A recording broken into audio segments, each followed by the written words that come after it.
Mihika, I okay. Amazing. Once again, welcome to Atma webinars. As you all know, I'm Vaishali. I've been a senior consultant at Atma since 2000. Sorry, I am a senior consultant at Atma, and Atma since 2007 has been working and supporting NGOs by building capacity and creating systems to solve organizational development issues. And this series, the Atma webinar series, was started in 2017. It's a platform where speakers share practical experiences and knowledge that can benefit all of us in the sector. And we cover various topics like HR, finance, fundraising, we cover a lot, as you can see, and communications. And you can find all our past webinars neatly organized on our YouTube channel. So I would request all of you to visit that after the webinar. A quick announcement about our Future of Impact program. We've had 2 successful cohorts and we're currently accepting applications for the 3rd cohort. So I'm just putting the link in the chat box. Please do, if you want to build your organizational capacities, it's a year-long program. Or if you know any other small rural NGOs that will benefit, please do share it ahead with them. 1 second. And yes, on to the reason why we're all here today. You know, it's fundraising is no doubt like one of the most important and the core of everything that we do, and we're always looking for different ways of doing it. And we're so glad to have Kavita and Mihika from Giving Tuesday join us to help us understand how we can build a community, how we can grow giving moments and what that is. So before we get into the webinar, I'd just like to introduce both of them. Just a second. So first we have Kavita. I hope you can see her. Okay, great. So Kavita Matthew is an independent expert on fundraising for nonprofits. She consults with Giving Tuesday, which is a global generosity movement, advising on building partnerships in India. She's worked with the world's first and largest nonprofit crowdfunding platform, Global Giving. With her decade-long experience of the sector, she was able to increase its reach and impact. Before discovering her passion for making the world a better place, Kavita worked with Goldman Sachs and where she found her love for spreadsheets and data. She's an Aspen Executive Fellow and holds a postgraduate degree in child rights law from the National Law School of India University, Bangalore. And we have Mihika, who supports the growth of Giving Tuesday movement in India. She's passionate about movement building and facilitating spaces where diverse people can feel a sense of interconnection and belongingness. She has worked in various roles in the development sector throughout her career, including in conflict resolution, gender and equity, and philanthropy. So glad to have you both here. And yes, before handing it over, finally a request to all audience members. Please feel free to put your questions and comments in the chat box throughout the webinar, and we'll have spaces to take up all your questions throughout and also at the end.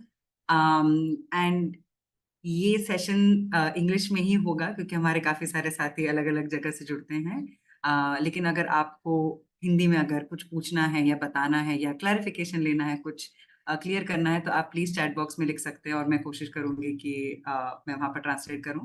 And at the same time sorry Vaishali, मैं भी हिंदी बोल सकती हूँ और ये session मैंने हिंदी में पहले भी किया है, तो अगर आपको कोई भी अगर मिक्स सवाल कर हो, सकते हैं हाँ, तो सही रहेगा. मतलब बट मैं कहते कहते ट्रांसलेट नहीं करूंगी, लेकिन अगर आपको सवाल हो, कुछ समझ में नहीं आए, तो प्लीज आप पूछिए, मैं उसको ट्रांसलेट कर पाऊंगी आपके लिए. Perfect. Amazing. Thank you so much, Mihika. So yes, over to both of you. Thank you so much, Vaishali. And hi, everyone. So nice to be here with all of you. I'm going to quickly share my screen so we can get started. Lots of exciting information to share, and we're going to try and make this as interactive as possible. So hoping all of you will engage as much as you can. Great. So Today's session is on leveraging giving moments, and some of you may be wondering what that means. But it's primarily how we can. Oh, can you hear me? Sorry, I thought someone was saying something. Okay. So I mean, Vaishali, if at all I'm breaking up in between, just stop me. Okay. Great. So it's primarily about how you can build a community around the cause that you're working on. And that can really mean any kind of resource that you want to mobilize, but also really building a large group of people that are supporting the cause that you're working on. Quickly before we start, I know Vaishali gave like the in-depth introduction into Mihika and my background, but just to let you know, I've been in the nonprofit sector for about 13 years, primarily focusing on fundraising and volunteer management. I moved on from the corporate world pretty early on, thinking it would be a one-year experiment, and then I go back. But that first year was really life-changing for me. I worked with a grassroots organization in Bangalore at that point. So here I am 13 years later, and at this point, there's really no looking back. I work as the senior advisor for India for Giving Tuesday, and I'm going to quickly pass it on to Mihika to do a very quick introduction, and then we'll get started. Kavita. Yeah, as Kavita mentioned, I'm a India partnerships consultant for Giving Tuesday. And Kavita and I met actually in a few years ago when she was working at Global Giving, and I was part of Global Giving's first cohort of field travelers. So part of what my role was to go around parts of South India, specifically in Karnataka and Tamil Nadu, and support local grassroots and organizations in their crowdfunding strategies and how to crowdfund on Global Giving. So a lot of my experience and expertise comes from there, and also subsequently working in various organizations along with on fundraising and creating strategies for engaging communities effectively. Very, very happy to be here and glad to hear from all of you as well as we go along about your experiences. And yeah, thank you so much for being here. Thanks, Mihika. So Giving Tuesday, which is the organization we're representing today, is a global generosity movement, actually, and it's celebrated in over 100 countries around the world. It started off actually as a single day, and it's a day when millions of people around the world engage in acts of generosity. So a lot of what we will be sharing today is based on learnings from what leaders of this movement, as well as nonprofits who participate in this movement from around the world, have learned over the last 12 years.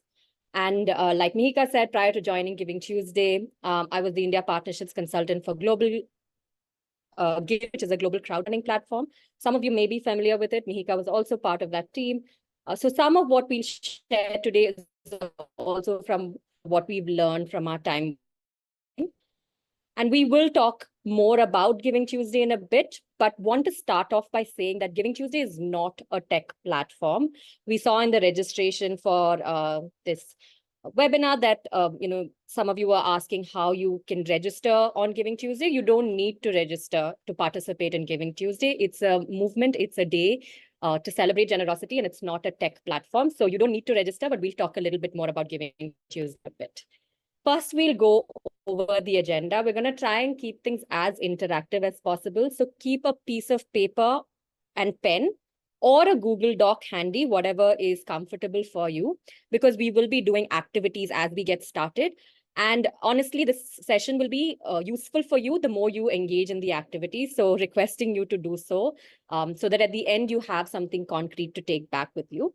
We will start off with talking about what these giving moments are, and then we'll go into the activity portion where we will try and get ready for a giving moment that's coming up. And then we will close on tips on how you can leverage giving moments. And hopefully we'll have some time in the end for Q&A. Great. So with that, let's get started. What are giving moments, right? Giving moments are usually a moment in time when people are inspired and primed to do an act of generosity. And as change maker leaders, we can, and we already do create these moments for our potential as well as current supporters. But when we come together to create a giving moment, we like to call them shared giving moments or shared giving days. And what research at Giving Tuesday shows is that giving moments are a lot more effective when people come together or are encouraged to come together to do good as a collective, right? And there are so many different reasons for this. And we don't really like drawing parallels with the commercial world because that limits the transformative effect of giving moments. But just for ease of understanding, we'll draw a quick parallel. Now, the parallel to giving moments in the retail industry would be the sales season, right? You've heard of the end of season sale, Black Friday sale, Independence Day sale, which is going to come up very soon. The list is basically endless. So the corporate world has understood the power of these moments and have really capitalized on them using the concept of sales, right? And you would have experienced how the noise around sales is amplified because all the major brands come together at the same time to say the same thing. Come and shop, everything is on sale. And they've realized that instead of doing sales at different times of the year, their amplified voice is actually bringing more benefit to them individually at lesser effort for each of their businesses. Now, can you think of when the nonprofit sector has come together to create our version of these moments, giving moments? If you can think of any, can you just put this into the chat box, please? Any giving moment that we as a sector has come together and created?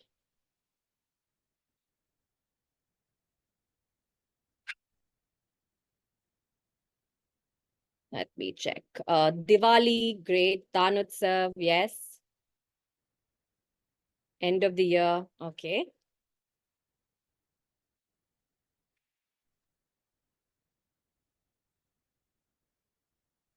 Great. Sharing those in the chat box. I mean, these are also specifically, is a giving moment that's created in India. It's a festival of giving. So when we are giving people the experience of coming together as a community, they create feelings of solidarity, like they are part of something larger than themselves, right? And you can do several things to create shared giving moments to inspire interest in supporting your work as well as the sector overall. But what's great is that there are already some fantastic giving moments that exist. And all we really need to do is join hands and leverage and amplify the volume on giving. And you can see here that data shows giving moments like Giving Tuesday inspire people to give. And a lot of people give because they want to be part of a bigger group doing good. So what is Giving Tuesday? I mean, I'm assuming you would have understood that Giving Tuesday is also a giving moment. So what is it? It was actually created in 2012 as a very simple idea, a day that encourages people to do good.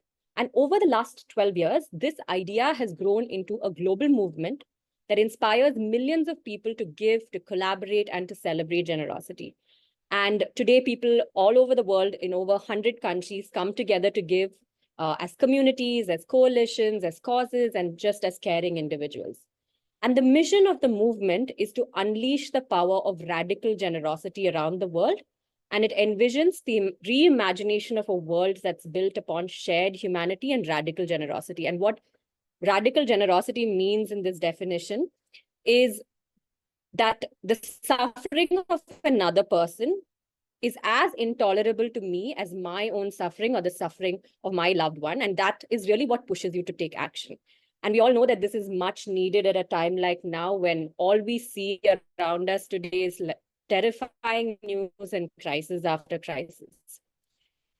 Now, if you look at this year's calendar, in particular, the festive season coming up in a few months, you will see that there are several giving moments packed up next to each other, starting with Danutsav, which is celebrated between the 2nd to the 8th of October.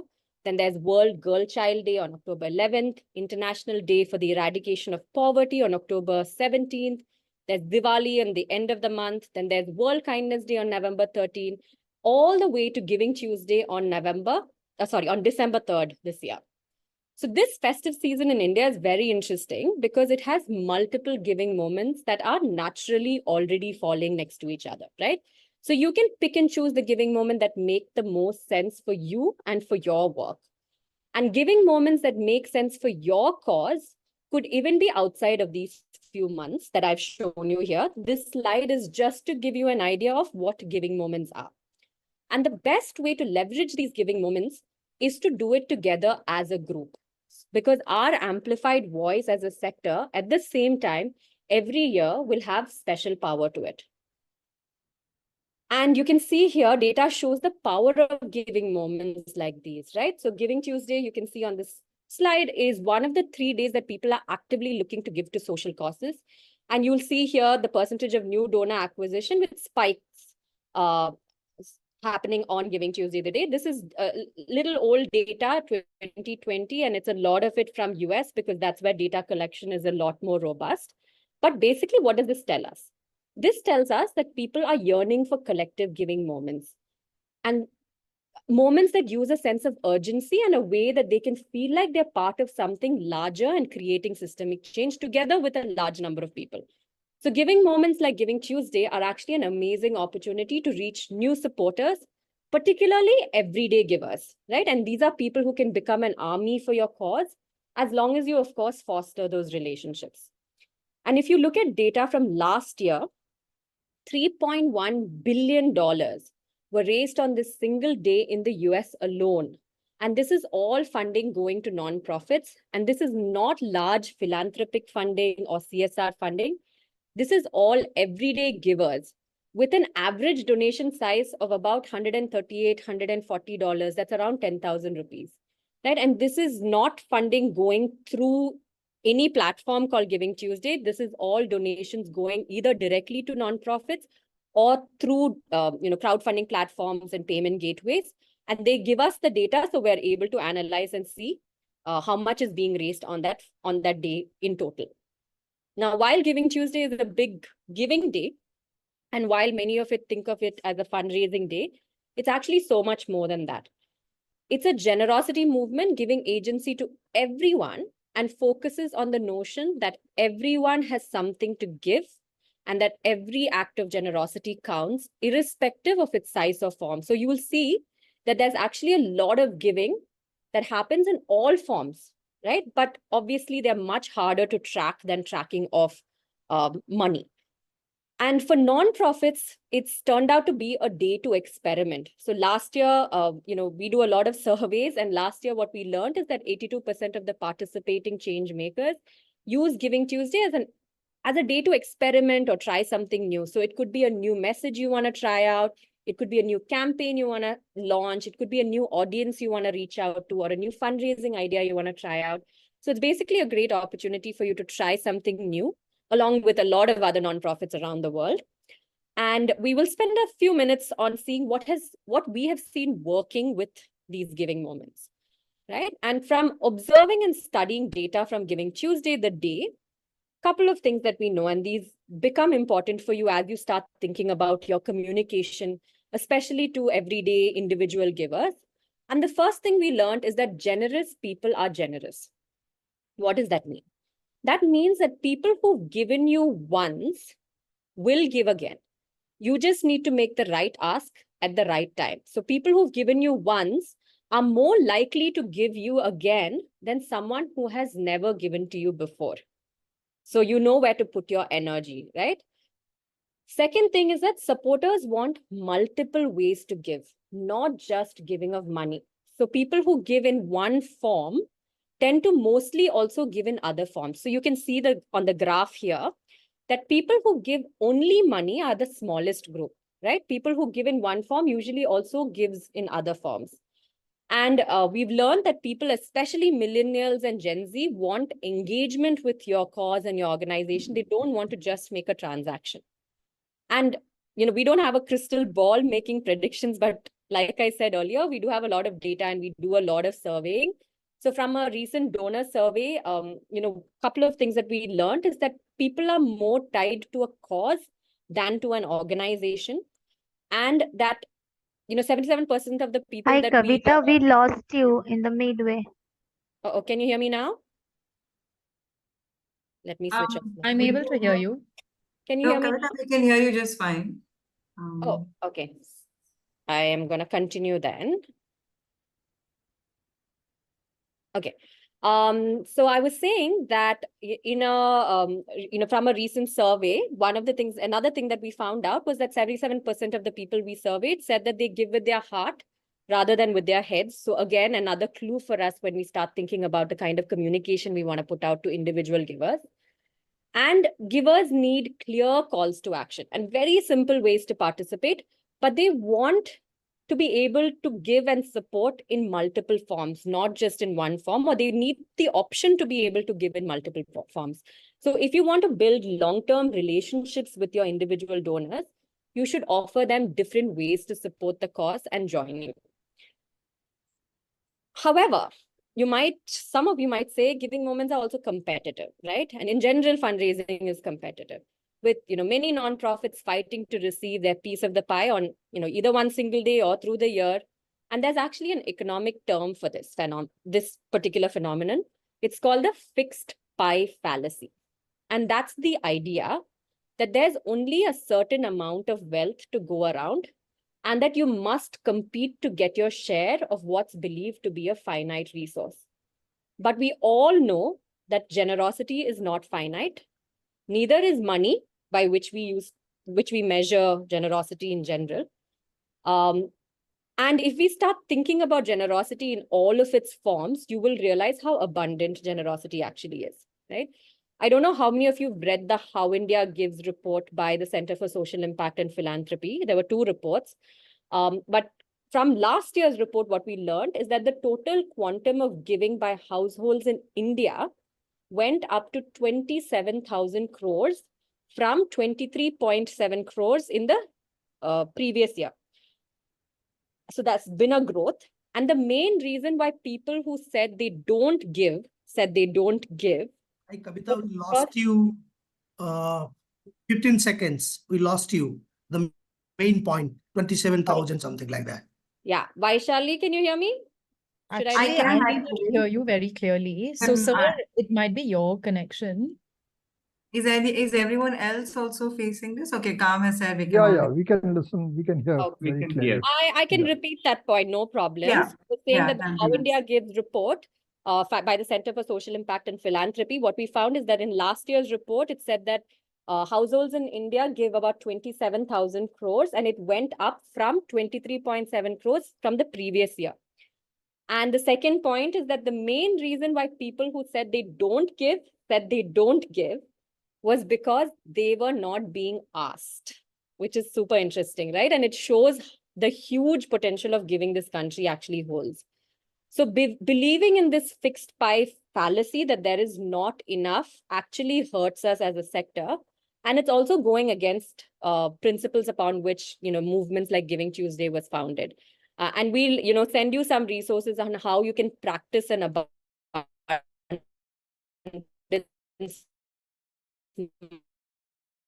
fundraising to a nonprofit. Found some really good ones that people have collated. So happy to share that. And with that, we will get into the more practical side of things. And today we're going to work on how you can plan and leverage upcoming giving moments using a resource mobilization campaign. But whatever techniques we share today, you can actually use it any time of the year, not just on giving moments. So hopefully you will be able to take some tidbits back home today with you. Vaishali, can you just tell me if there are any questions I need to address before moving on? Not any at the moment.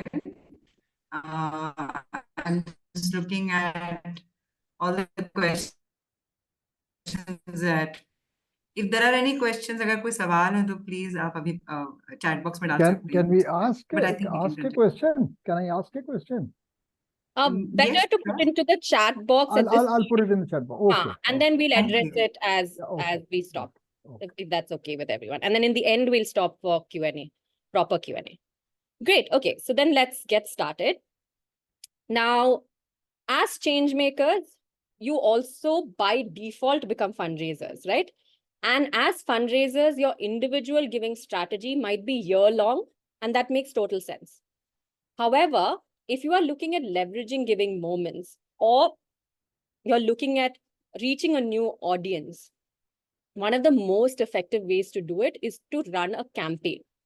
So you don't have to think of something elaborate and complex and highly produced when you think of the word campaign. A campaign just means you're raising a very specific amount of money or another type of resource for a very specific purpose, right? It has a very clear goal with a start date and an end date. And campaigns are a great way to engage with your community because of its clear goal and call to action. And it spans across a very specific period of time. And most campaigns are also able to evoke an emotional response amongst the community. So most campaigns also have a deadline, which creates that sense of urgency. And running a campaign is a lot of work, but if done well, it is also a very effective way to help you mobilize the resources that you need. And the most important step is to take the time to plan. If you want to run a resource mobilization campaign in the next 2 to 3 months, you need to start planning now. And our research shows that campaigns that have a goal and a plan of action have a higher likelihood of success than those that don't. So the first step in this process is to set your goals. So I have a question for all of you. If you were creating a resource mobilization campaign for an upcoming giving moment, let's say for Giving Tuesday or Dan Utsav or World Kindness Day, whatever you want to pick, what would you set as your goal? Put it into the chat box. We'll take a minute.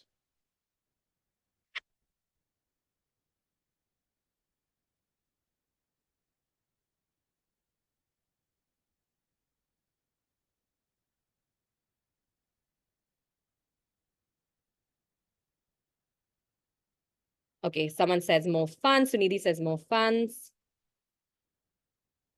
To raise a certain amount of money, okay. Meet the goal set and more new donors, okay. Livelihood for people with, whoa, lots coming in, great.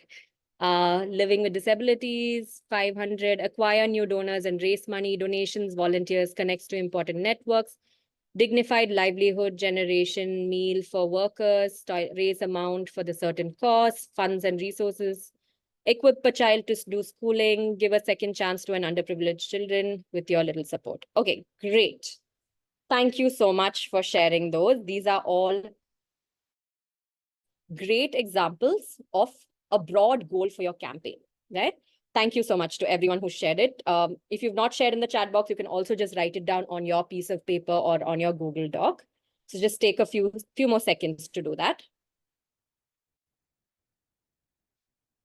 Think of what your overall goal is for your campaign. And whatever's put in the chat box, they're great examples of broad goals. Okay. Now what we're going to do is try and convert these broad goals that you've created into a SMART goal. And I'm sure most of you have already heard about SMART goals. But SMART goals help in making sure your goal is specific, it's measurable, it's aspirational, relevant, and time-bound. And what specific means here is that the goal has to have something specific that it is trying to achieve. It can't be just raising more money. What I would ask you is how much money and for what purpose?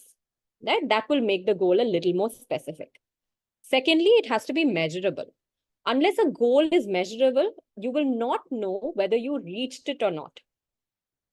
You will need to have either a number or an indicator attached to your goal so that at specific milestones through the campaign, you know how well you're doing.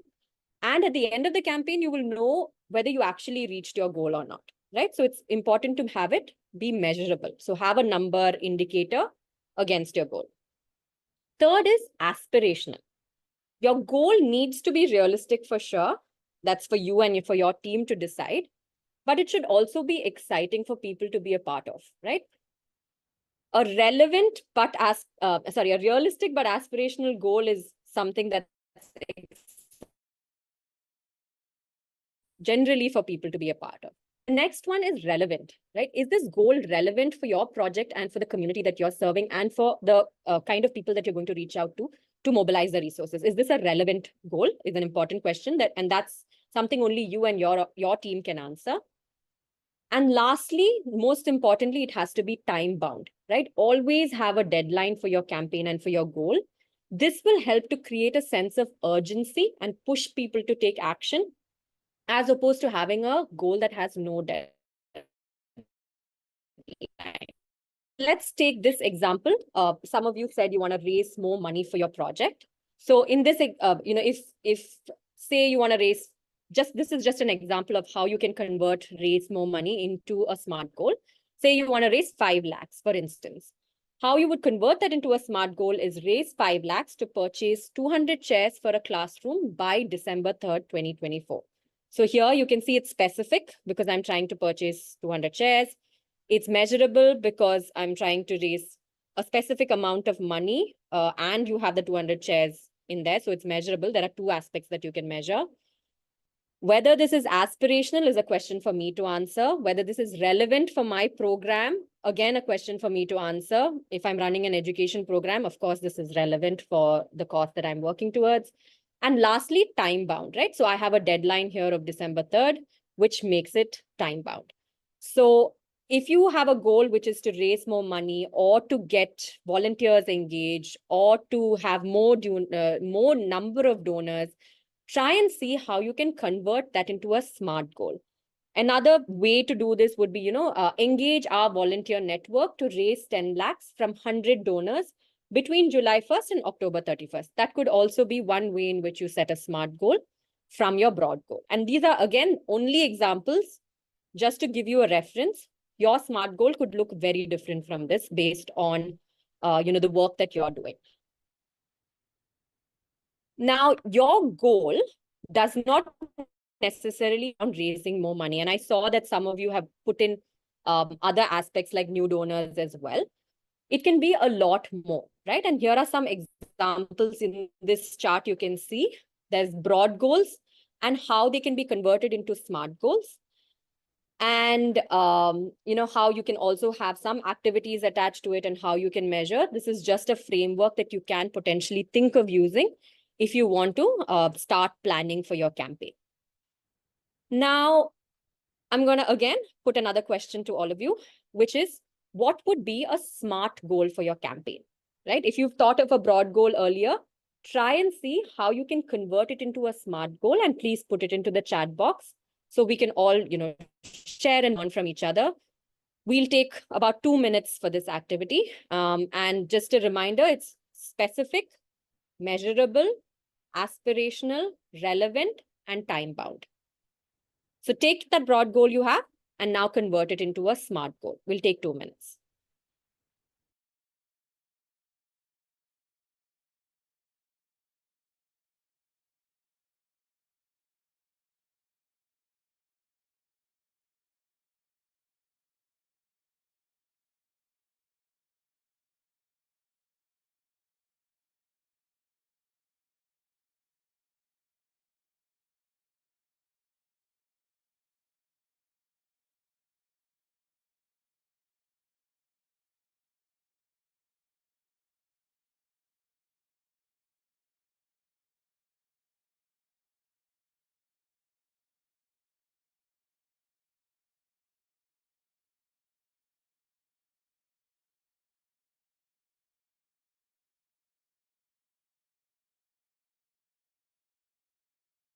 Okay, I see one has come in from Sunidhi to raise 10 lakhs from 15 new donors to buy 10,000 saplings by October. Great.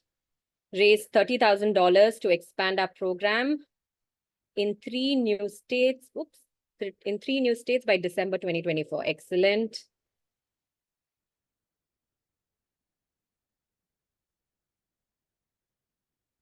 And whether this was aspirational and relevant for you, of course, is an answer for you to individually answer. We'll wait for another few seconds to see if, or maybe another minute, for people to convert their goal into SMART goals. You may also choose to unmute and share if you don't want to type it, or if it's... Yeah. That's also fine. I can see a few more have come in. Raise 5 lakhs to feed 100 children a month in a school. Thanks, Supriya. I would encourage you to also have make it time bound. So whether, I don't know, I'm not sure if this is a monthly campaign that you want to run or if you have a specific deadline you want to put in. So that's something for you to consider. Then engaging with potential 50 donors and raising funds of 5 lakhs for anorectal camp. before December 2024. Okay. Raised 3 lakhs rupees in 3 months to install a water purification unit in a village of Punjab. Okay, great. You can see that it's also time bound. Okay, perfect. Great. So if you've not done this already, if you've not shared it into the chat box, that's totally fine. Just make sure that you write it. Oops, sorry. You write it on your personal paper and with your pen, or you put it into a Google Doc. Mihika, I'll request you to just take a look at the rest of them and respond. I will respond to each of your comments. Yeah, so that we can move on to the next step because we have lots to cover. And just want to say that I'm still waiting for the day when we can, all post our fundraising appeals on the internet, go to sleep, and wake up the next day with a whole lot of new donations and donors. Unfortunately, we're not there yet. Hopefully, one day we will be there. So planning is still very key to a successful campaign and the second most important step to take when you're prepping for an upcoming giving moment. So if you want to run a resource mobilization campaign in the next 2 to 3 months, like I said earlier, we have to start planning now. And now that we have our SMART goals, we can start planning out your campaign, right? So to plan out your campaign, one of the first things you could consider is to create some sub-goals. So you can break your bigger goal down into smaller chewable bites. So I've put in here a total goal of, I think, 4, 5, 6, 7, 8, 9, 10, 11. Yeah, this was supposed to be for 10 lakhs, a total goal for 10 lakhs. And you can see here how I've broken it down into, it's about 11.5, 12 lakhs here, but that's just an additional buffer we've kept.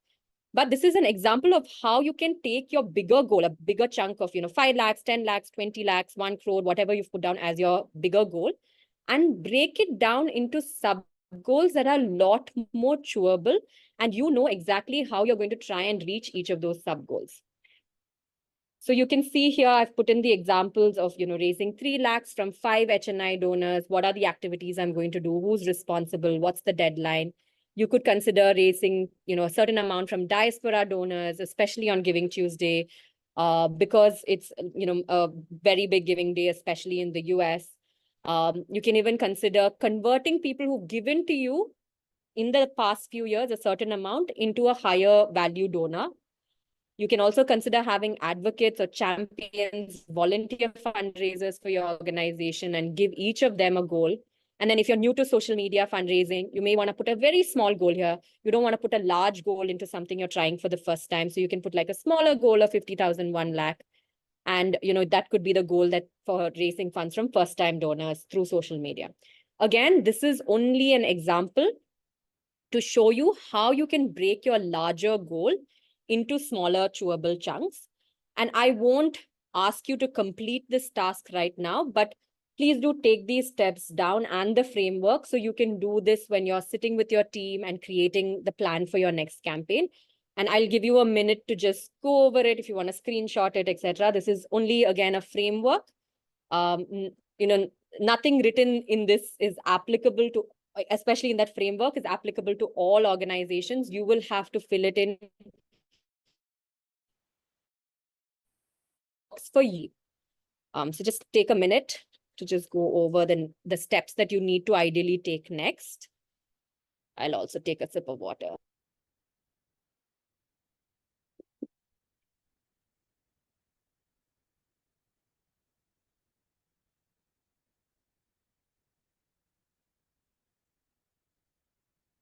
Okay, so now we'll move to step 3, which is getting your story straight and taking your message to the world.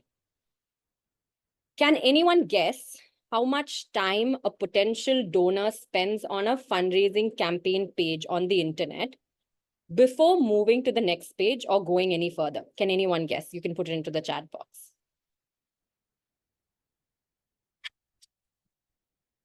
2 minutes, 10 to 12 seconds. Any other guesses? Whoa. 5 minutes, 3 to 4 minutes, 2 seconds. Okay. Think of your own behavior, right? Think of how you behave. How much time do you spend on a particular page before you scroll down or you decide to click into it. Now, this is data from the Global Giving fundraising pages. It's 4.2 seconds. So that's how much time we have to grab people's attention, and it's only reducing by the day. So a couple of things we'll talk through some tips on how this and how you can try and make your page as attractive. But when running a campaign, you all know probably the payment gateway, and then use social media, email, WhatsApp to amplify the message. Or you can leverage a fundraising platform which has additional features instead of creating it on your own. You can also choose to create it on your own, but you can also consider using a fundraising platform that exists. And if your campaign is about getting new volunteers to give their time or their talent, we can also consider working with a volunteer management organization, or you can choose to do it on your own website, depending on where you are at in your fundraising journey and what's comfortable for you and your organization. Now, once you've put all the information into a fundraising page, many of you would have seen this, you would have done this before. A project page will look something like this, right? And it would obviously look slightly different depending on the platform you're using. But one thing that has been almost the same in all platforms is that the first thing you will see is the project title. And people keep reading and continue to stay in it. So it's important to have a project title that reflects the work that you do. So a couple of things that we've learned is that in terms of a project title, because it is the first thing that donors see, it should be clear, it should be short and descriptive. This is also what gets pulled up on Google Analytics. So, and other search engines also. So when donors put in keywords, these are the words that come up. So it should convey what your project is doing in one phrase. And one easy way to do it is to think of whether your project title is answering these questions. So the first question is, who is your project helping? Who is your project helping? And in this example, you can see that's children from a village. Second is, how are you benefiting them? How are you benefiting them? Here it says by providing education. Third question is, how many people is your project helping? Here you can see it's 40 in this case. And the last question is, where is your project based? Here you can see it's based in Bodh Gaya, right? So who is your project helping? How are you benefiting them? How many people is your project helping? And where is your project based? And you can see how so many different aspects have been covered in such a short, crisp statement. And similarly, I pulled up another example from the Give platform, and it seems to be answering all of the required questions except one. As a donor, when you're on this page and you look at this title, what is one thing that you wish you knew? What is one thing that is missing on this title? Anybody can put into the where it is based. Correct, exactly, right? So for a lot of people, location might also be important for a lot of donors. So it's important to try and answer where it's based. And that can give a lot more information to the person who is scrolling. Now, next is, and these are such simple things, right? It's very, very simple things that you can add to your title just to make it a little clearer and crisper for people coming onto your page. Now, next is your project photos, right? And this is, again, a very important component of your page, because photos grab the attention of potential donors and help them understand the work that your organization is doing, what kind of program participants you have, what kind of community you're serving, etc. So you will have to test and see what type of photographs work best for your organization. But what we've seen is that for long-term engagement with a donor, positive and empowering imagery work best. And one of the tests that I run personally before I put up any image on the internet is to see if I will be okay with my photograph or my loved one's photograph being portrayed in this way on the internet. And if the answer to that is no, then I will not post that picture. If the answer is yes, then if I've got consent from that person, of course, I can go and put it up. So that's just a test that you can also consider running if you haven't done it already, is would I be okay with my picture being portrayed in this manner on the internet? And another thing that we've learned, again, you have to test and see if this works for your organization, is usually one individual or a small group's image tends to get more clicks than, when you have large groups of people and it's not clear what is actually going on in that image. That's what we've seen, but again, you can test it out and see what works best for you. Now, the next thing that's most important is the project summary. And this is what the donor will see next. And it's going to appear at the top of your project page under your photo in most platforms. And in many cases, people will not read beyond this. Think of your own behavior as well. You might write longer paragraphs below for people who want to go beyond it. But honestly, majority of the people will not read beyond the summary. So it's very important that you write the summary also very clearly and crisply. Here again, you can consider answering the same questions as the title in a little more detail, which is who, where, what, and how. And the other important question you can try and answer in the project summary is the why. Why is your organization doing this project? And I'll give you an example. This is from an organization called Seva Mandir, and their project is to provide support and rehabilitation, counseling services, legal aid, medical and psychological care, and a lot more to women suffering from violence and harassment in rural India, specifically in Udaipur. And this summary answers all of the questions I mentioned. And it starts with the why. They're running this project.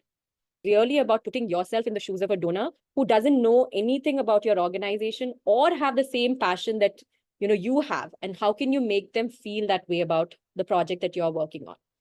And on most platforms, if you've already written your project summary and your title and put your photographs, etc., you should be able to edit it at any point. So if you have a page on any of the platforms already, you can consider going back and checking if your summary answers these questions. And in case you're starting from scratch, these are definitely good points for you to keep in mind.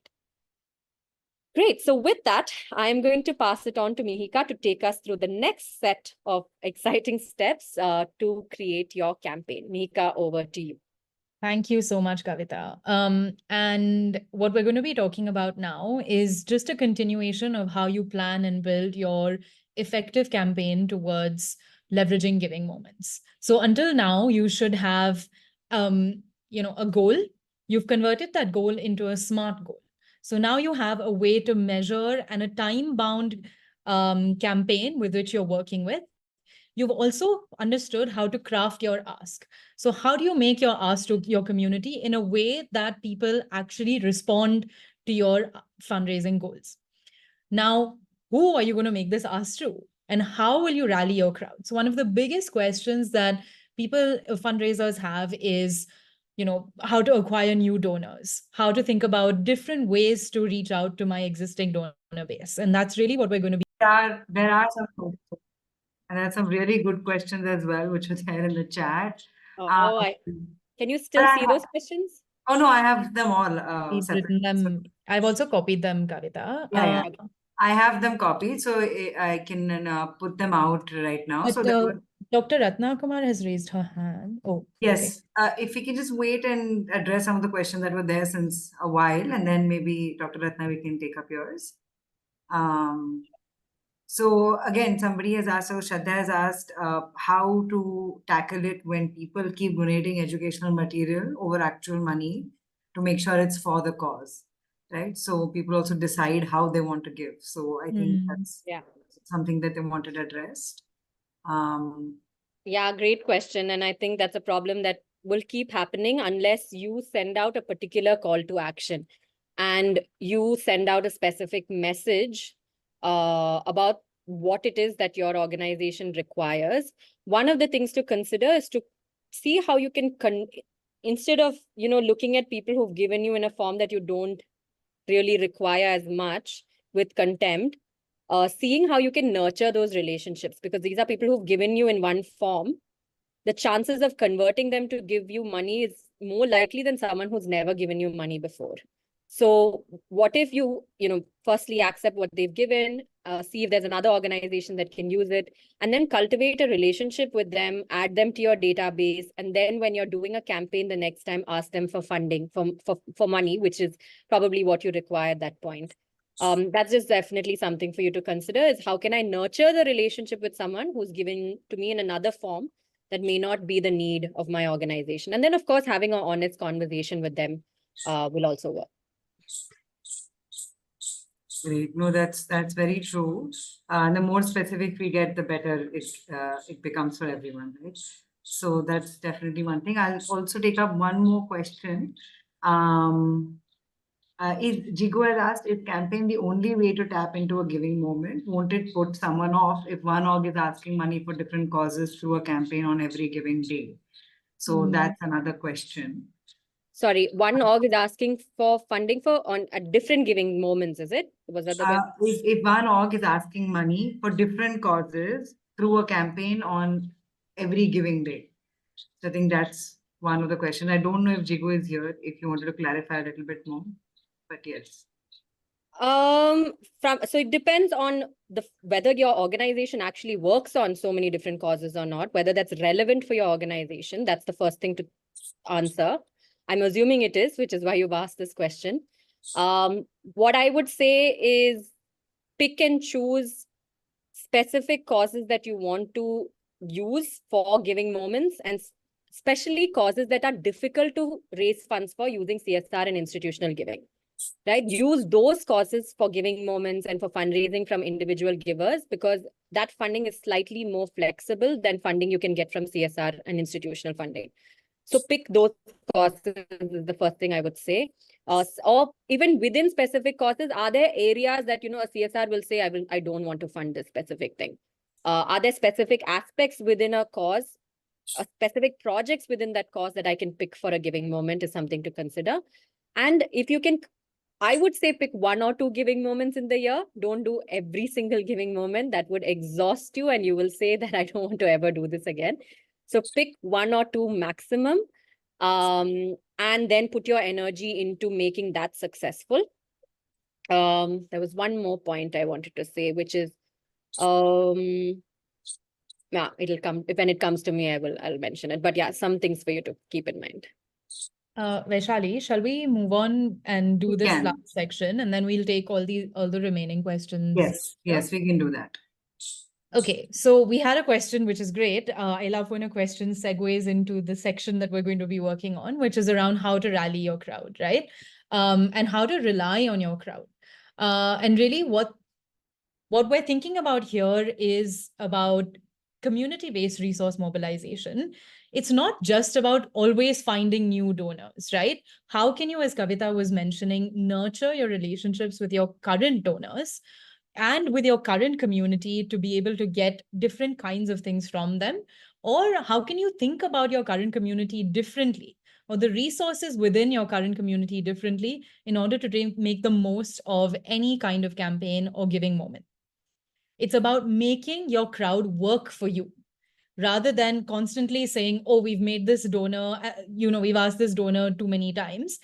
Maybe you can think about a different way to communicate with that donor that they then can support you in taking your cause further. Now, we're going to use a tool that a lot of you might be familiar with, but maybe some of you are not. It's called network mapping, right? So what is a network? A network is essentially a group or a system of interconnected people. Now, all of us are part of the Atma network. And the thing that connects us is Atma's efforts to increase capacity among, fundraisers and organizations in the sector. And the way a network map is just a visualization of that network. So maybe there's the Atma network. If we were to sit and map it, what could it look like on paper or visually is a network map. So it's a very simple thing. I don't think maybe this feature doesn't exist anymore, but LinkedIn used to do this wonderful thing like a network map, where they would take all the connections that you had and assign a different color to the different connections. So for example, red is your friends, the blue is your alumni, green are your colleagues or people who work in the sector, and essentially would create this great map to show you how many different kinds of people you're connected to. And this, we take inspiration from this kind of network map in this exercise. So it's just a way to show you what a network map might look like. And here's another one. So you can really see that throughout the course of our lives and throughout the course of our journeys, we make a lot of connections with different kinds of people. But seldom do we sit down and actually think about what those connections are and how we can use them for the causes that we care about. Now, goodness, this whole section is about working together along with each other to create a basic network map that you can start for any campaign that you're going to be thinking about for an upcoming giving moment. So what I'm going to start by asking you to do is just to think about, like, identify who is in your network. So if you can put into the chat just some names of or some kinds of networks that you're a part of. A hint is that it's more, really, honestly, more than you think. And we often feel that as individuals, we are not so connected, but it is more than you think. And every single person on this call, including Kavita and I, each of our network maps will look different. So right now, I'm asking you to think about, as an individual, what are some of the networks that you could be a part of? Just put them into chat, or you can even say them out loud if you think of them. Just any names of the kinds of networks that you can be a part of.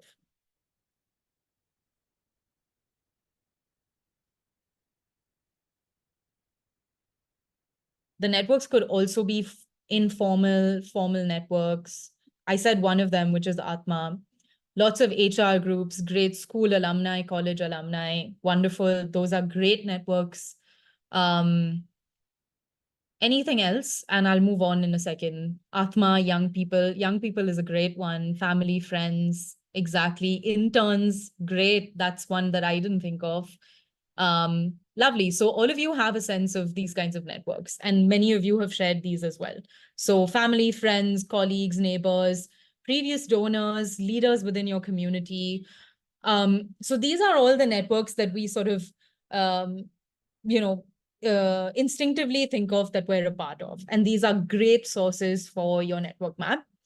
But I might even prompt you to think further than that, and bigger and a little wider than that. Your board members, or the governance of your organization is part of your network. Local business owners in your community, maybe your friend runs a business, their network then becomes part of your network. Diaspora communities, I know we all have FCRA woes, but diaspora communities are a wonderful way to expand your network to different parts of the world. Leaders in the sector, far-flung folks, religious institutions. Maybe you're part of a religious institution. You go to church every Sunday, or you go to the mosque on every Friday, or a temple. And people you encounter in those spaces can also be part of your network. So don't restrict and limit yourself for the purpose of this exercise. Maybe for your organization, and you do this, when you sit and do this for your organization, it looks different. But this is just to give you a feel of what it means.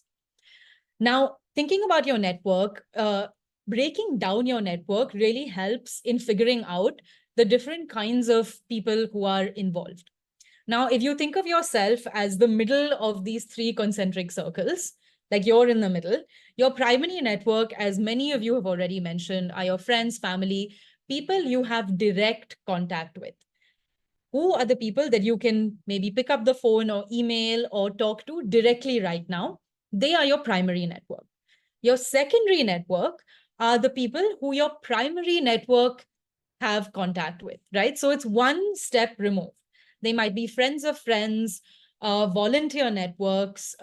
Someone said interns are part of their network. Maybe the college or the university that those interns went to or go to are part of your secondary network, because they have direct contact. So don't think of just the people you know. Think about who the people you know might know, right? That's a wonderful way to expand your network. And the tertiary network, which are networks that you don't have direct contact with, could be people like Instagram influencers. You don't know them directly, but you follow their page. You might consider reaching out to them and they might respond. They could be community figures who you don't have direct contacts with, but maybe you can find a way to reach them from your secondary contacts. Maybe that's an ask that you make of your secondary contact to connect you with someone, right? So that you can expand your network. Public figures, government, government representatives, local businesses, essentially think of how to grow your network through these concentric circles. But crucially, the point that I'm trying to make is from your primary network is how you can grow your network, right? It's very unlikely that you'll be able to reach a person just randomly, that there's someone who's really crucial for your project or for your organization. You've been trying to establish a connection with them for really long. Maybe consider doing that from your existing network. Try to find a way to them from the people that you already know and the people who are already in contact with. Now, a network map can look like many different things, and there are many tools all over the internet for how you can do this. This was the tool from Global Giving, where you could even map them as different heads, right? So think about the different kinds of heads, stakeholder types that are influential or useful for your organization, and just list them down. Now, not everyone in your network will be a donor, right? A donor, a financial donor, but that's totally okay, because what we've learned at Giving Tuesday is that making the right ask to the right kind of person is critical for your resource mobilization needs. Maybe you're asking money from the wrong kind of person, but in fact, what they have to offer you is time. Maybe you've been asking for people to volunteer, but what they might have to offer you is treasure or things. So think about your network in creative and abundance-centric ways. If you're a kind of person who's sitting and listening to me right now thinking, you know what, I come from a community where people don't have too much money to offer, where it's a marginalized community and it's been very difficult to raise funds. That's fine. How can you make different kinds of asks of people so that you can take your project forward is really the message that we want to reinforce for all of you today. So what we're going to do today is a very simple and basic version of a network map. I would encourage you, after you do this, and we work together in doing this, is to sit as an organization or as a team and do this for yourselves. You could do this from your own perspective, from the perspective of each individual teammate in a team. You could even do this from the perspective of your organization, right? So we're going to start with something simple, and I really would love if you could build on it after we finish this exercise. So our first step is to identify, and you have a pen and paper, to sit and identify 5 networks to which you belong. And all of you have already mentioned some, so those could be the ones you identify as well. And we'll go to the next step later, but it should look something like this, right? So the circle in the middle is you. You put 5 lines around the circle and identify the names of 5 networks. So like family, friends, colleagues, alumni, interns. So that's the thing that we're looking for, right? So your first step is to identify 5 networks. And your second step is to identify 5 people, real people you know and can name within each of those networks. So if your first network is family, name 5 of your family members, write their names down on your piece of paper. I'm going to give a few minutes for all of us to just sit and do this. And if you have any questions or are struggling, please do share and we'll work it out together. And when you write the names down at this point, you don't have to think of what they have to give you. Yeah. Just think of the names of the networks and the names of the people. That's all. Don't think of, oh, do they have something that they can give? Will they give? How will they support? We will address that later.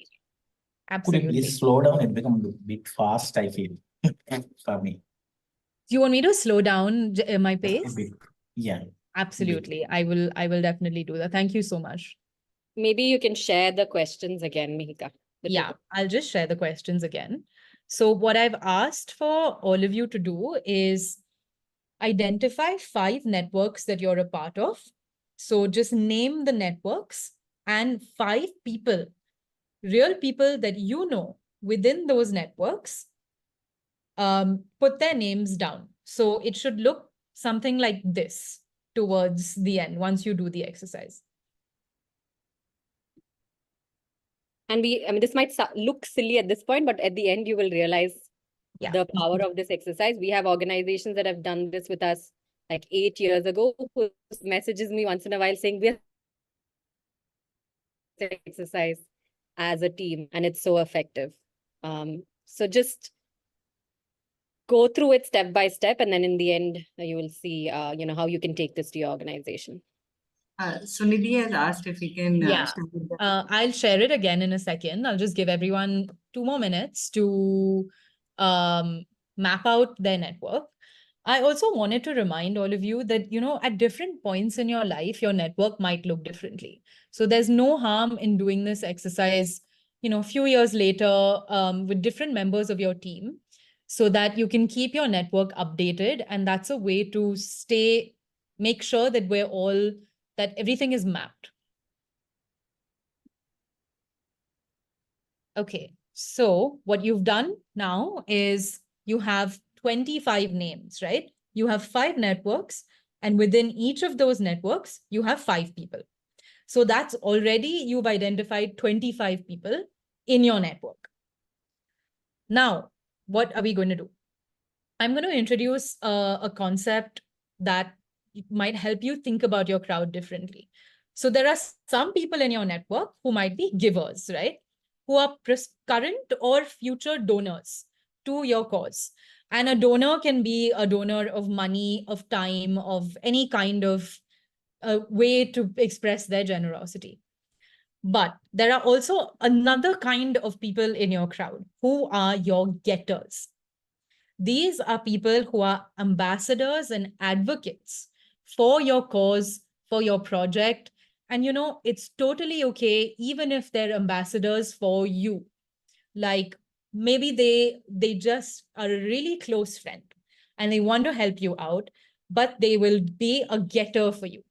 So think about your crowd and your map network in these 2 categories. Who is a giver? Who is someone who has something to give? And honestly, everyone in your network will have something to give you. But who are those special people who can become advocates and ambassadors for your project? In a recent webinar, someone was talking about the lack of trust for nonprofit organizations, and that being a huge barrier for fundraising, right? So this is essentially a peer-to-peer fundraising approach where you identify your getters, and these are people who are solely focused on raising the volume or amplifying your cause.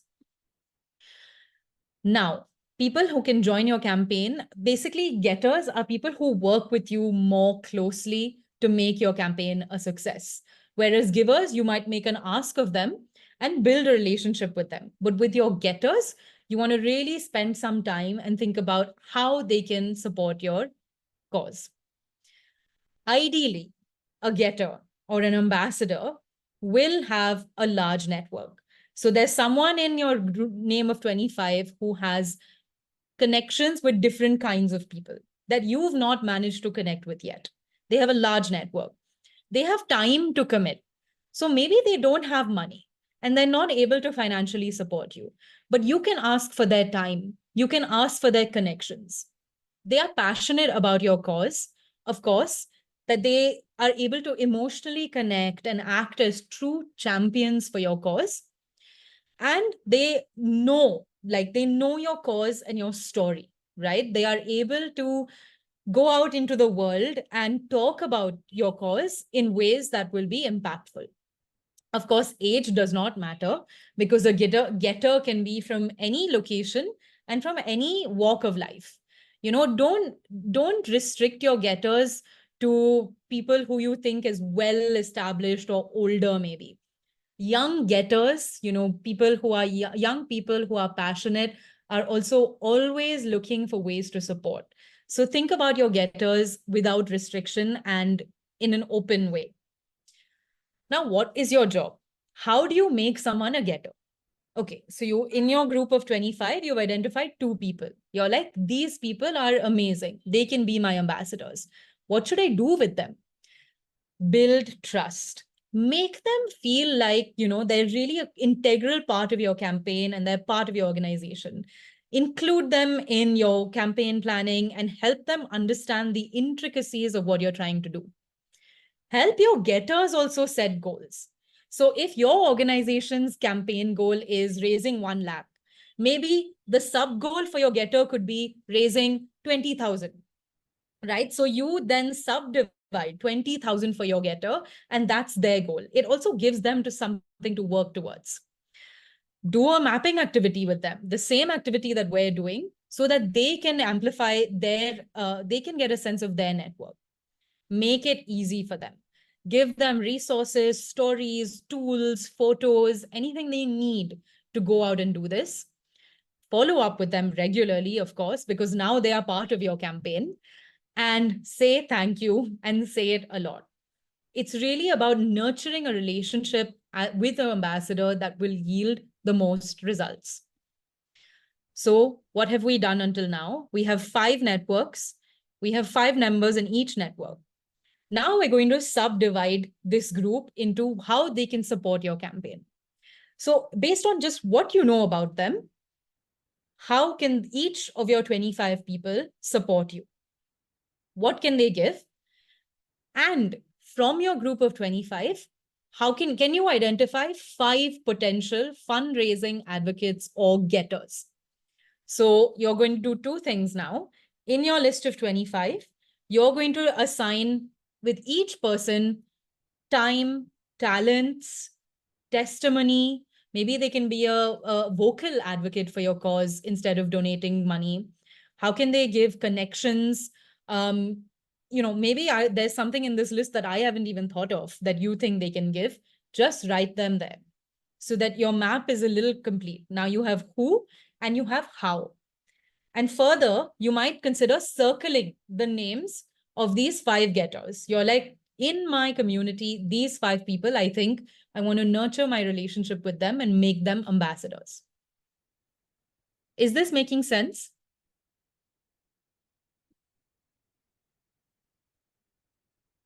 Okay, I'm going to take that as a yes.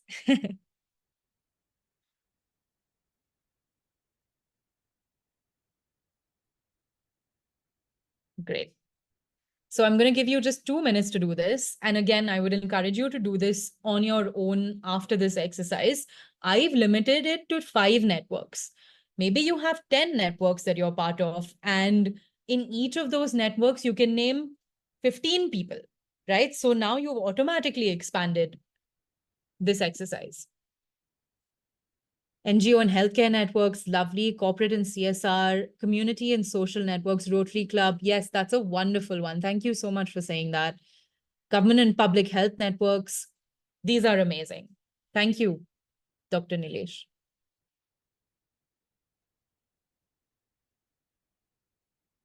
And the reason that I'm bringing up this givers and getters thing is because a lot of times people struggle with making more out of their crowd, right? So you've already done the traditional ask.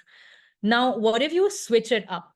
What if you take one of your long-term donors and you include them as part of your fundraising journey, where you give them a more prominent role in your campaign, and instead of asking them for money, you ask them to go out and ask others for money.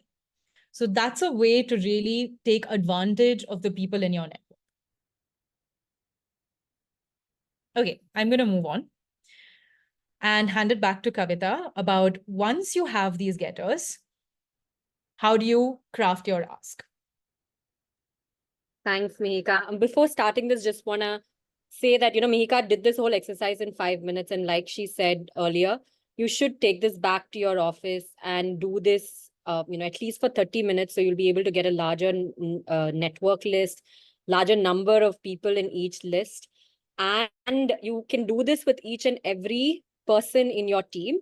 And then you will see how large your organization's network actually is. And consider doing this exercise every 6 to 8 months, because you are meeting new people on a regular basis. And you may miss adding them to your network and engaging them in different ways to support your cause. So do consider doing this at regular intervals. And the point that Mihika made about going to your givers and then seeing if they can become getters for you, Obviously, you don't want to do that through the year. But if there is one campaign or one giving moment you're choosing to leverage, go only during that time, right? And these getters become part of your team for that 1 month or that 2 months or that 1 week. If you ask them to do this all the time through the year, obviously that's a full-time job. But if you're asking them to come forward and support you for that very specific period of time, it can be really effective. And if you leverage a specific giving moment every year, right? Sometimes what happens is people also plan their giving and their time in a way that they'll keep coming back to you every year saying, hey, last year we did this for you. Would you like us to support you again on this? So just some things to keep in mind. And we might go over by 5 to 10 minutes. If you have another meeting, do feel free to drop off. But if you can stay on, we will make sure to complete the presentation before closing. And we won't get into the details of creating a communication strategy for your campaign because that is a whole workshop in itself. But let's look at some basics to get you started, and we'll go over some learnings from Giving Tuesday data as well. Yeah. So think of your communication plan in 2 phases, right? First is outreach to getters, and then there's outreach to givers. And you need to prepare outreach to both. It's important to have separate strategies for each of these groups because you're asking them to do different tasks and take on different levels of responsibility during the campaign. So first off, you will need to approach your getters earlier and get them prepared. So communication and outreach to your getters need to start at least 2 weeks to a month before the start of your actual campaign. So if you can go to the next slide, Mihika. So in short, your job as a fundraiser for your campaign should be to give people ways to engage with you and join you. I think did you skip a slide accidentally? Oh, no, okay. You can go to the next slide, yeah. Yeah. One of the other things that we often do is we sleep on emails only because we get over obsessed with social media and wanting to use social media for fundraising. But what we've seen is that emails are still the most effective way to really convert a person to give in whatever form you're asking them to give in, because these are people who've already subscribed to your cause, right? If you have them on your mailing list, that means that they already believe in your cause. So do consider sending out emails, having a drip campaign for your for your whole overall campaign, and sending out several emails during the course of time of your campaign period only, not all the time, but during the period of your campaign. And if you can go to the next slide. Yeah, so in short, really, your job as a fundraiser for this campaign should be to give people different ways to engage and join you, right? Because when you're meeting givers where they are, you're actually moving them from having a transactional relationship with you to having a transformational relationship with you. So offering people many ways to engage with your organization, you actually move them in this relationship ladder from just being aware about your cause, your program, to actually becoming advocates for you. If you can go to the next slide. We've created, this is again, just a sample calendar. If you're doing like a 1-month campaign, you can consider having like different things in your communication calendar already planned in advance so that you're not waking up on day 1 of the campaign thinking, oh, what am I sending out today? Having this kind of a sample calendar in advance and in place early on will help you plan, and you know what kind of messaging you're sending out on each day of that entire 1-month period. If you're doing it for a day, you can also decide, what email am I sending out in the morning, what in the afternoon, what in the evening in advance. So think about having this kind of a calendar in place in advance so that, again, you're not waking up in the morning on a single day and deciding what I'm going to send out on that particular day. Now, can anyone tell me what is the biggest, should go back. What is the biggest secret to successfully leveraging a giving day? And if you saw the next slide, you would have got a tip, a hint. What is the biggest secret to successfully leveraging a giving day? You can put it into the chat box.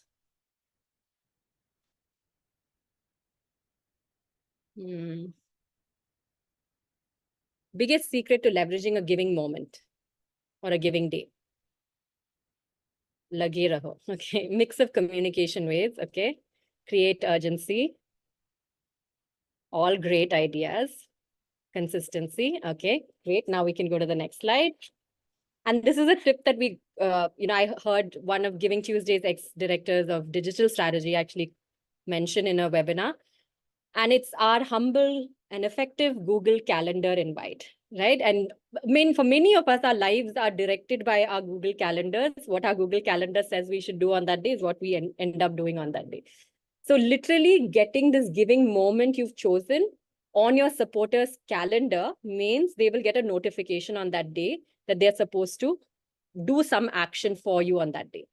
And a couple of things to keep in mind is make sure your donors can't see each other's email addresses or more.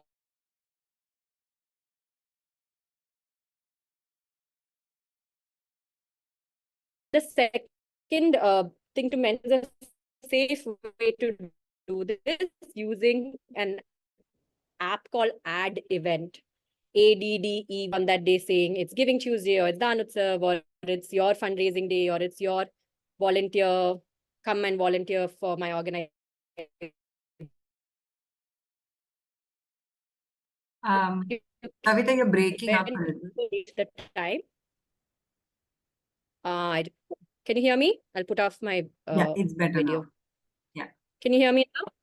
Yeah, it's better. So you can, okay. You can use this app called Add Event, ADDEVENT, to create these events that then people can choose to add it to their calendars. So an interesting tip that I had never thought of before is to see how you can add your giving moment or giving day onto people's calendars. Next slide, Mihika.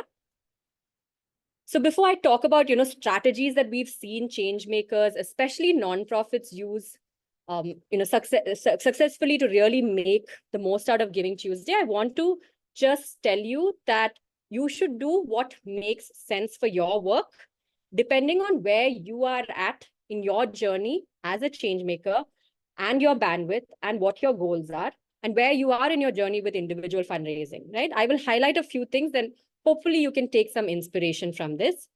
One of the things that we've seen people do for giving days or giving moments is collaborate with another organization, which can be really interesting, right?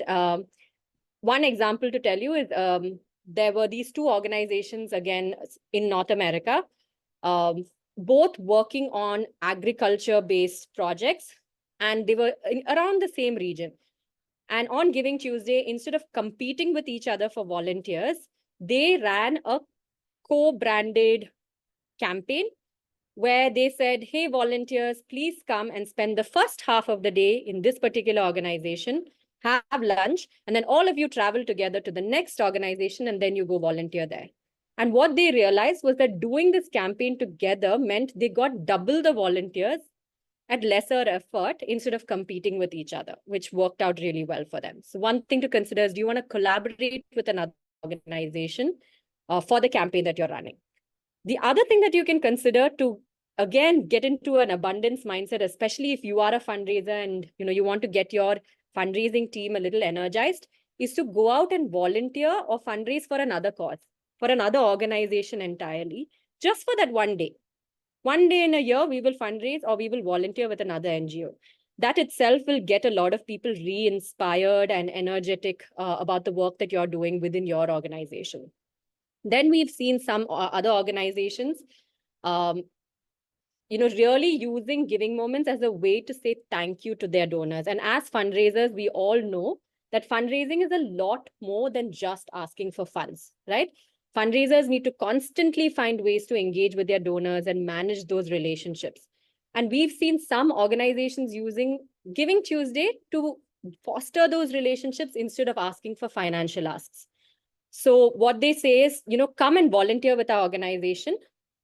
And what you need to do as a volunteer for this day is pick up the phone. We'll give you a list of phone numbers. Pick up the phone and say thank you to them. And this is the list of our donors who've given to us this whole year. You just call as a volunteer and say, thank you for making a donation to this nonprofit this year. I'm volunteering here and just wanted to send a thank you. No appeal, no ask. And that's such a beautiful way to build relationship with that donor, as well as with the volunteer who's come in to support you. And then, some organizations use Giving Tuesday as the grand finale to a campaign. So they might be running a campaign for a few weeks. They might have started with Danutsav 2 months ago, and they use Giving Tuesday as the end of their campaign, as the deadline for their campaign, or as the beginning of their campaign and end it with New Year's. And then we also see a lot of nonprofits that have FCRA using Giving Tuesday as a day to fundraise from foreign donors. Because Giving Tuesday is pretty massive in the US in particular, and if you're looking at growing diaspora giving or giving from individuals outside of India, I would encourage you to include Giving Tuesday in your fundraising strategy, because there's already a wave of giving that's going to happen anyway on that day. Can we go to the next slide, please? So we won't again go into the previous slide details of using data for fundraising, but I want to quickly touch on some very, very simple ways you can use data to support this one campaign that you're running or any campaign that you're running. Very simple steps. The first one is measurable goals, right? And we have all set measurable goals for our campaign already. That's great. Now, what you need to do at the end is actually measure it. Actually sit down and see if you hit your goals or not. How much did you hit? Did you cross the goal? Why did you cross the goal? Why did you not meet your goal? What could the reasons be?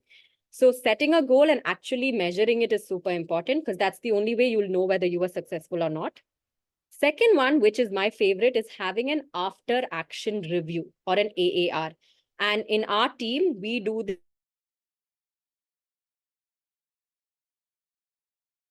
Did we lose Kavita? Yeah, Kavita can't hear you. Project or that campaign sits together and we talk about what has worked for us, what did we expect first and foremost, what actually happened, what worked well, and what could have been done better. Can you hear me? Sorry, I can see a internet unstable message. Now we can hear you, but we missed You you. lost me for a minute, isn't it? Yeah, yeah. Okay, so after action review is when you're sitting together. We lost you again, Kavita. Kavita?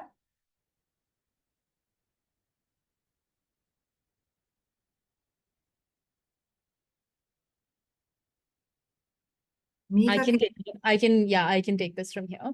So essentially what Kavita was trying to say is that an after action review is you sit with your team after the campaign is over and you ask each other or ask yourselves the following simple questions.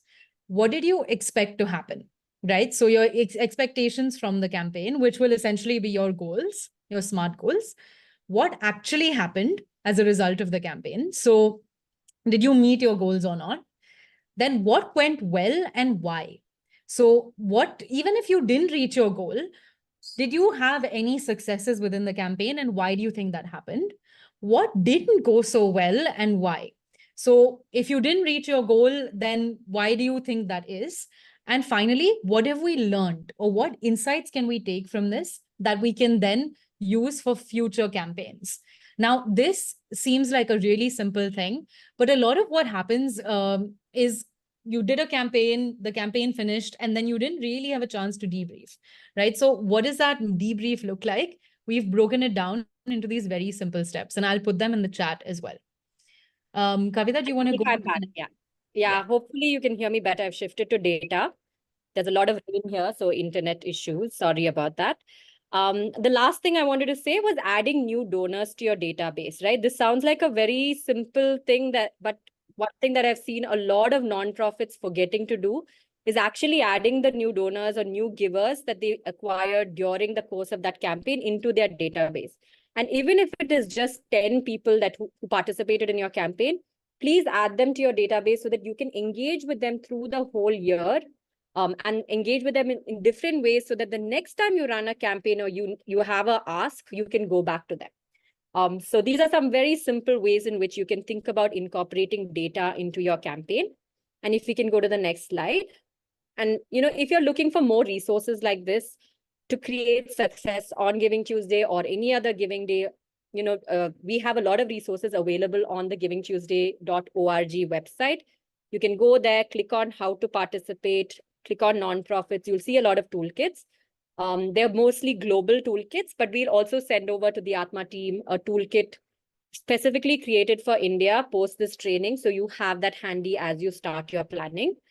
So the question I have for you now, we will close in 5 minutes, is, are you ready for leveraging an upcoming moment? Are you guys ready? Yes, no, maybe? How are you feeling? No response? Ready? Absolutely. Wow. Okay, great. Super. So how do you know if you're ready? Mihika, if we can go to the next slide. Okay, so the first thing is that you have a champion. And the champion could be you, okay? You're the person who's saying, let's use one giving moment and run one campaign this year for our organization. And you could be the champion saying that. It could be a board member or it could be a volunteer. Basically, you need to have one person who is behind this idea, right? Next, if you can click next. Second is you have some goals, right? And we've all set goals at the beginning of this exercise. So you do have goals. It could be around new donors, expanding your mailing list, getting recurring donors, getting new advocates, getting new volunteers. Your goal could be anything, but you've set some goals. Third is that you have a team, or you can build a team, right? And this can be not just people who are staff members in your organization. It can be board members, it can be volunteers, it can be past donors, but basically you are able to build a core team that is going to support you. It can just be 3-4 people also, depending on the size of your goal. So you have a small team that's backing you up. And lastly, you are willing to try something new and learn from it, even if it doesn't work. You can use the AAR process to learn from what you've done. So, these are the 4 things to keep in mind. And if you have a yes to all of these, then you are ready to run a campaign this year and leverage a giving moment. Quickly, just touching on picking a platform. Some of you might have questions around this. It's becoming more and more difficult to pick and choose, platforms that you can use and leverage for fundraising specifically. But one thing I want to say is, don't just look at the fee structure of the platform. Look at all the tools and features they can offer. Look at whether they are able to give you ongoing fundraising versus one-time campaign, what type of tax advantages they're able to give you. Is it Indian tax benefits? Are they able to give you, US or UK tax benefits, if that's the kind of donors you want to reach out to? And then think about the reputation and the brand of the platform itself, because many times funders are checking the reputation and brand recognition of your nonprofit. We should do the same with platforms. Think about the reach of the platform. Are they able to reach an audience outside of yours? Think of the bigger picture, basically, when you're picking a platform. Don't just look at, okay, this platform is 0%, this platform is 1%, this platform is 5%, so I go with the 0 or 1%. Think of all of these different aspects when you're picking a platform. If you go to the next slide, you can see a few examples of platforms that exist in India at the moment. If you're using something else, please put it into the chat box so we can all learn from your experience. But we just pulled out a list of few platforms that exist in India at the moment. Now, in closing, I want to just urge you to really reframe your thinking about how your job is just to raise funds for your mission and your cause, right? It's actually not only that. Your job is to really mobilize a groundswell of support for your cause. And what you're really doing as a fundraiser is you're creating a movement of like-minded, passionate individuals. And giving moments like Giving Tuesday are a great time to galvanize this energy and this generosity and direct it towards, the change that you're seeking to create through your organization. So with that, on behalf of the Giving Tuesday team, on behalf of Mihika and myself here especially, really want to say thank you to all of you for staying through this entire time, but also for being a part of, this social movement where we're together creating a more just and generous world through the work that all of us are doing individually. So thank you so much. I will stop here to see if anybody has any questions. Sorry for going over time. We'll blame it on technical glitches. Yes. Any question? Thank you so much, both of you, Mihika and Kavita. That was a really good webinar. As you can see, it's coming through. I have shared a feedback form in the chat. Please do fill it, and there is a space for questions that you may have. There are a couple of questions which I think some of them are still here. So I'm just going to put one or two of them, if that's okay. But yes, Yeah, so sure. Deepu has a question where they're saying that they've used 3 different platforms and they've followed most of the the good practices, but with a very specific asks and everything, and they were not able to raise anything. So they're just wondering what could be some of the shortcomings, what can they look out for future in the campaign. And Bibu, if you're here, if you'd like to add in more, because I'm sure there are many other people who face this, despite having good collaterals, they're Yeah. not able to raise. So yeah. Yeah, you're absolutely right putting in the question. Thank you. And this question came in before we did the network mapping exercise, I think, no?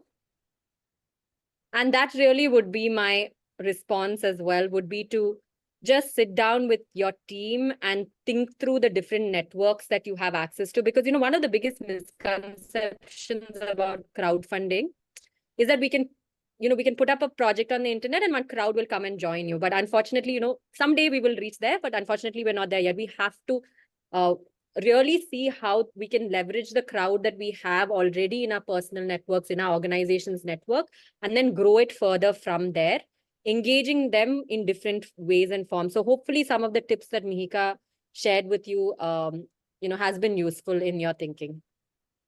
Bibu, I might even consider doing an AAR. So, just sit down and even ask yourself with your team these 4 questions.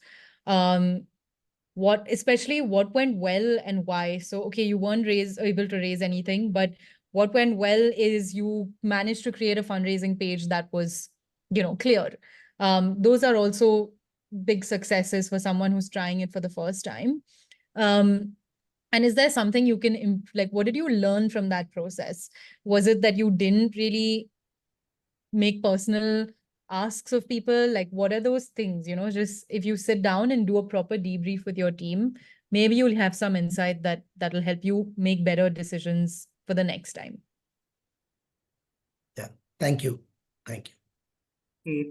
There's one more question, which again, Monica has asked, what if helping people is an indirect benefit and the direct benefit is helping rejuvenate biodiversity? So I think it's also, if we can extrapolate it and look at, or rather expand it and look at it for causes which don't have direct beneficiaries, right? Or even a lot of rights-based work. So is there any advice on how to frame the messaging around this? Yeah, absolutely. And that's always tougher, but it's not impossible.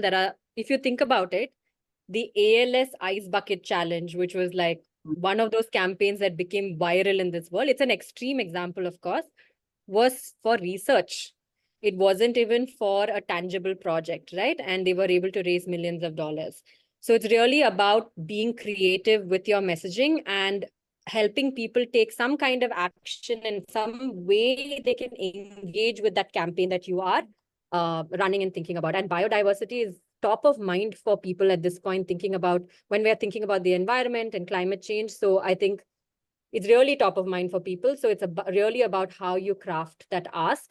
And it's something that I think one of the things that you should think about is, how is this relevant for the people I'm talking to? And I feel like biodiversity and climate change is relevant for every human being in this world today. So it's really about how you put the human beings who are going to contribute you in that story of the work that you're doing.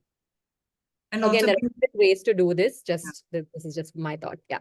Also, just to add, maybe also being transparent about where the funds are going to be used and how it is used.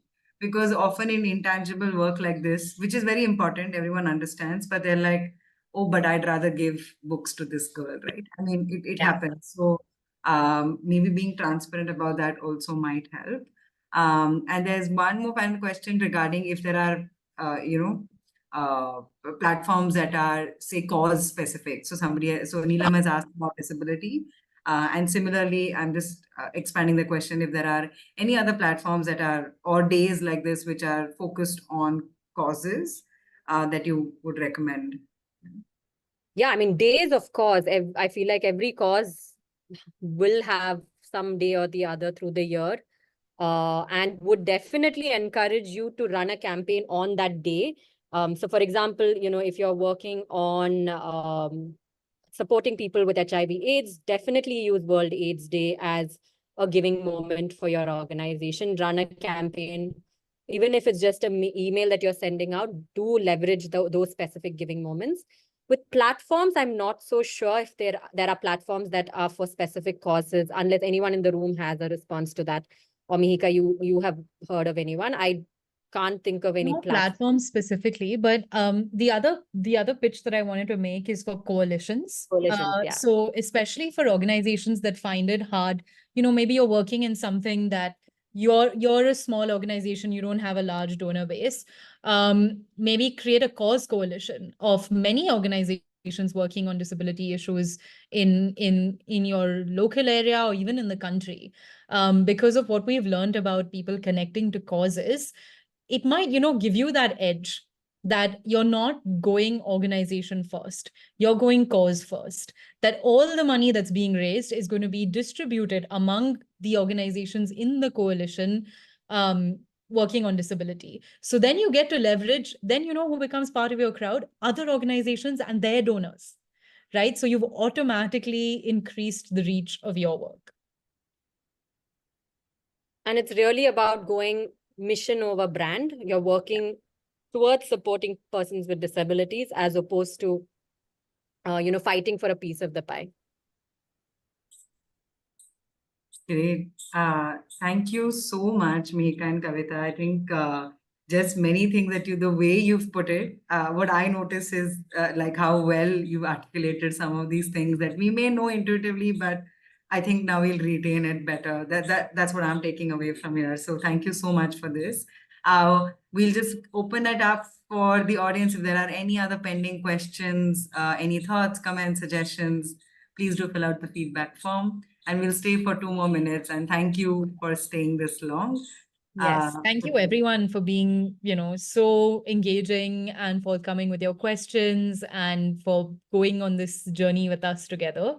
We really do hope that some of this you practice and let us know how it goes. We want to hear from you as well. So thank you. One of the very good webinars I have heard, attended after a long period of time. So thank you for being very precise and useful for everybody. Thank you. This is Bharadwaj calling from New York. It's very early here in the morning. Thank you for waking up and sitting with us through this. Yes, 5:30 you woke me up, but it was worth it because I'm looking for funds very frantically over the last 3 years. And if you're in New girls York, with disability.